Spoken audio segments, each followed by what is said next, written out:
மதம் சமயம் ரெண்டுக்குமான வேறுபாடு என்ன அப்படின்னு ஒரு கேள்வி கேட்டிருக்காங்க. கடவுள் பற்றிய விஷயங்களையே நீங்கள் யோசிச்சு பார்த்தீங்கன்னா, ஆதி மனிதர்கள்ட்ட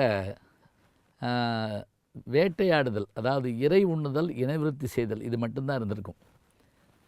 மிருகங்கள்லேருந்து மாறி வர்ற நேரம் ஏற்படுறப்ப அவர்கள் கால்நடை சமுதாயம், வேளாண்மை சமுதாயம்னு ஒரு இடத்துல நிலையாக நின்ன பிறகு அடுத்த நிலைக்கு அவங்க போகிற போது அவங்க என்ன செஞ்சாங்க அப்படின்னா, இன்னொரு உலக வாழ்க்கை இருக்குமோ அப்படிங்கிற ஒரு நம்பிக்கை, இறந்த பிறகு உயிர் எங்கே போகுது, இது மாதிரியான சிந்தனைகள்லாம், அதாவது வயிறு நிறைஞ்ச பிறகு, பாதுகாப்பு நமக்கு கிடைச்ச பிறகு, ஒரு நிலையான சமுதாயம் அமைஞ்ச பிறகு அடுத்ததாக இது தோன்றுறது. காட்டில் இருந்த மனுஷனுக்கு கடவுள் இருந்திருப்பாரா? கட்டாயம் இருந்திருப்பார். அவன் எதை கண்டு பயந்தானோ அதை கும்பிடுவான், இயற்கை. இப்போ இந்த நிலையான இடத்துக்கு வந்த பிறகு நிலங்களை பிரித்து குறிஞ்சி, முல்லை, மருதம், நெய்தல், பாலைன்னு பிரித்த பிறகு கடவுளர்களை அவங்க அதுக்கேற்றபடி உருவாக்கிக்கிறாங்க. சிலப்பதிகாரத்தில் எந்த தெய்வத்தையும் பற்றி சொல்ல மாட்டார் அவர். கடவுள் வாழ்த்தில் ஞாயிறு போற்றுதும், திங்களை போற்றுதும், மாமலை போற்றுதும் அப்படிம்பார். மழை, சூரியன், சந்திரன், அதாவது எதெல்லாம் கண்ணுக்கு தெரிகிறதோ, எவற்றெல்லாம் உணர்கிறோமோ அதுதான் கடவுள். இப்போ இந்த கடவுளை வழிபடுகிற போது நன்மைக்காக, மறு உலக வாழ்க்கைக்காக, நோயற்ற வாழ்வுக்காக என்று எல்லாத்தையும் சொல்லலாம். இன்னும் சொல்கிறதா இருந்தால் செல்ஃப் மோட்டிவேஷன், நமக்கே ஒரு தன்னம்பிக்கையை உருவாக்க வேண்டும் என்று சொன்னால் அதுக்கு நமக்கு ஏதாவது ஒரு நம்பிக்கை இருக்கணும். இப்போ இந்த கேள்விக்கு வருவோம். மதம் என்றால் கொள்கை. நன்னூல் என்ற ஒரு இலக்கண நூல் இருக்குது தமிழில், பவணந்தி முனிவர் எழுதினது, 12ஆம் நூற்றாண்டு எழுதப்பட்டது. சீயகங்கன் என்ற மன்னனுடைய ஆதரவால் அது எழுதப்பட்டது.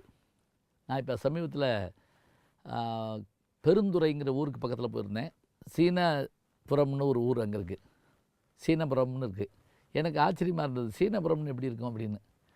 அது ஜினபுரம், அதாவது சமணர்கள் அதிகமாக இருந்த பகுதி. அங்கே பவணந்தி முனிவருக்கு கோயில் இருக்குது.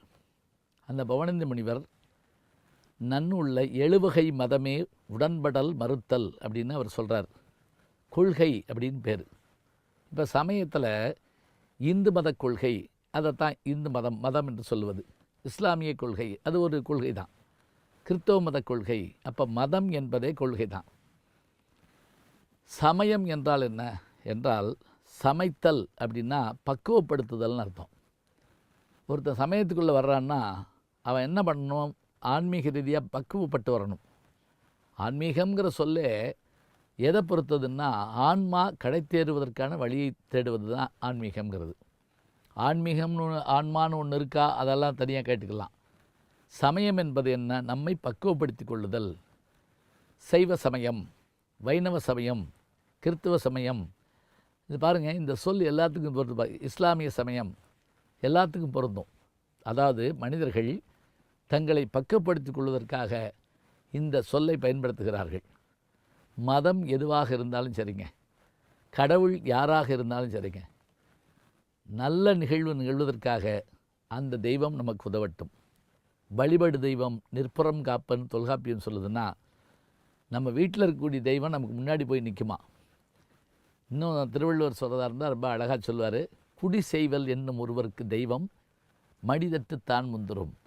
சமுதாயத்துக்கு நல்லது செய்யணும்னு நீங்கள் நினச்சி போனீங்கன்னா கடவுள் வேட்டியை வரிஞ்சு கட்டிட்டு உங்களோட ஓடியார் வரான் உதவி செய்கிறதுக்கு. என்ன அழகான குரல் பார்த்தீங்களா? ஆக நல்ல கொள்கைகளையுடைய பக்குவப்பட்ட அந்த நிலையில் இருப்பதற்கு பேர் தான் மதம் என்றும் சமயம் என்றும் நம்முடைய முன்னோர்கள் வைத்திருக்கிறார்கள்.